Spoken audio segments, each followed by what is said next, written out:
I'll never forget the chilling evening when I walked into Panera Bread, a place that had always been a haven of warmth and comfort for me. The setting sun cast long shadows through the windows, painting the interior in shades of orange and red.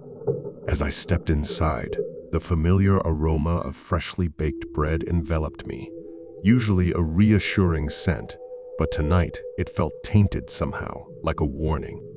The restaurant wasn't as busy as usual. There were only a few scattered patrons engrossed in their meals. The subdued lighting made everything feel more intimate, yet an unsettling heaviness hung in the air. I brushed it off as a mere trick of my imagination, a result of an exhausting day, but I couldn't shake the feeling that something was off. I ordered my favorite, a bowl of broccoli cheddar soup and a half-size Frontega chicken panini. As I stood at the counter, waiting for my order, I noticed an odd detail. The employees working behind the counter, once so cheerful and talkative, seemed to be moving with an air of tense anticipation. Their smiles appeared forced, their eyes darting around as if expecting something or someone. I took my tray to a corner table, one that was usually my go-to spot. But as I settled into my chair, I realized that the usual sounds of chatter and clinking cutlery were conspicuously absent. An eerie quietness had taken over, broken only by the occasional whisper of a breeze through the open door. My heart began to race. I couldn't help but feel that I was being watched, that every sound I made was amplified in the unnatural silence. I forced myself to focus on my food, attempting to ignore the building sense of unease. The first spoonful of soup tasted strangely bland, lacking the rich flavor that I had come to expect. I glanced around, noticing that the other patrons were also eating in an almost mechanical manner, their eyes fixed on their plates as if avoiding eye contact with something I couldn't see.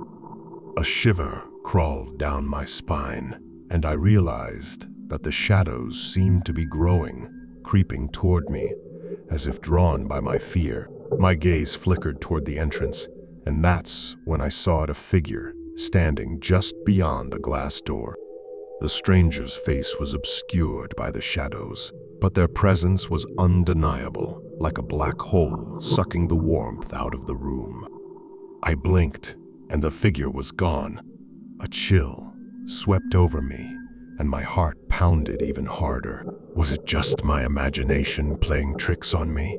I thought of leaving, but something inexplicable held me in my seat, as if an invisible hand were gripping my shoulder, chaining me to the spot. Minutes passed like hours, the stillness growing more oppressive with every second. Then, a sound pierced through the silence, a faint, barely audible whisper. My breath caught in my throat as I strained to hear it again.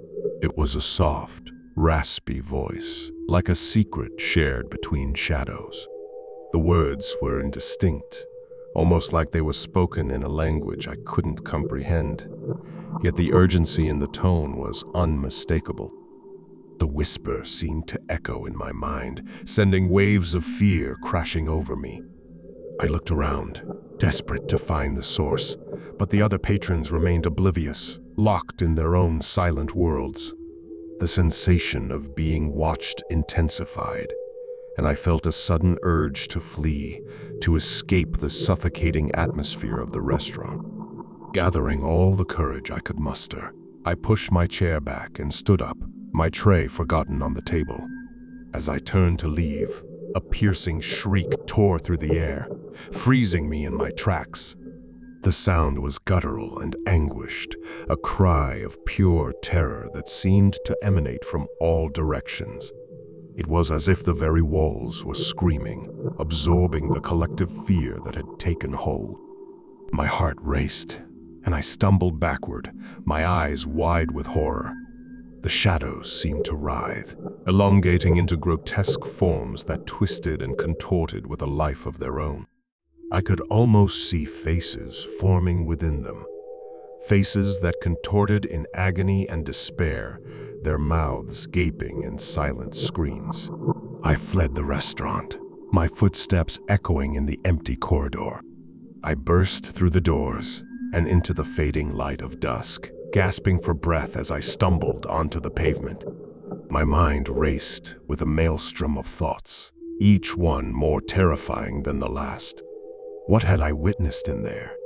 Was it a hallucination? A fever dream brought on by stress and exhaustion? I looked back at the restaurant, half expecting to see the figure in the doorway, but there was nothing there, just the warm glow of the interior lights and the familiar Panera sign. I hesitated, torn between the need to run far away and the compulsion to return and confront whatever had taken hold of that place. As the minutes ticked by, my heart slowly returned to its normal rhythm, and a curious determination overcame me. I couldn't leave this mystery unsolved, this terror unexplained. With a shaky breath, I pushed the doors open once again and stepped back inside. To my astonishment, the restaurant had returned to its usual state. The employees were bustling behind the counter. The patrons were chatting and laughing, and the aroma of freshly baked bread filled the air. It was as if the nightmare I had just experienced had never occurred. But I knew better. I couldn't shake off the memory of the shadows, the chilling whisper, and the agonized scream that had shattered the silence. I approached the counter, my voice trembling as I asked the cashier if they had noticed anything unusual moments ago. The cashier gave me a puzzled look and shook their head. "No, everything's been normal. Is there something wrong?" I hesitated, grappling with my own doubt. Could it have all been in my head? A trick of the mind brought on by stress and fear. I glanced around, half expecting the shadows to return, but everything remained unchanged. Shaken to my core, I left Panera Bread once more, my mind a whirlwind of confusion and dread. As I walked away, I couldn't help but look back at the restaurant, wondering if I would ever truly understand what had transpired within its walls. The events of that evening continued to haunt me, plaguing my dreams and dominating my thoughts. I found myself returning to that Panera Bread day after day, hoping to uncover some clue, to find an explanation for the terror I had experienced. But each visit yielded the same result. The restaurant was as normal as any other, the shadows and whispers nowhere to be found. I delved into research, scouring the internet for any mention of strange occurrences at that Panera or similar stories from other locations. Yet, I found nothing that matched the horrors I had witnessed.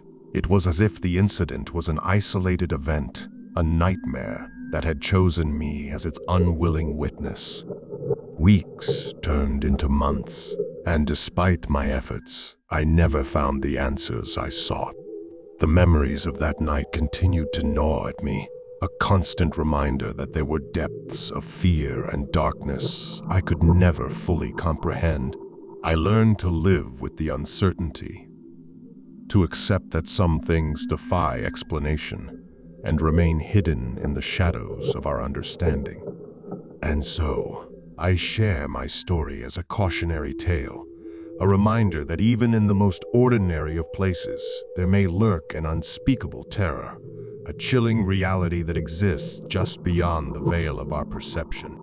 The memory of that night at Panera Bread will forever linger in my mind, a testament to the limits of human understanding and the depths of fear that can grip our souls when we least expect it.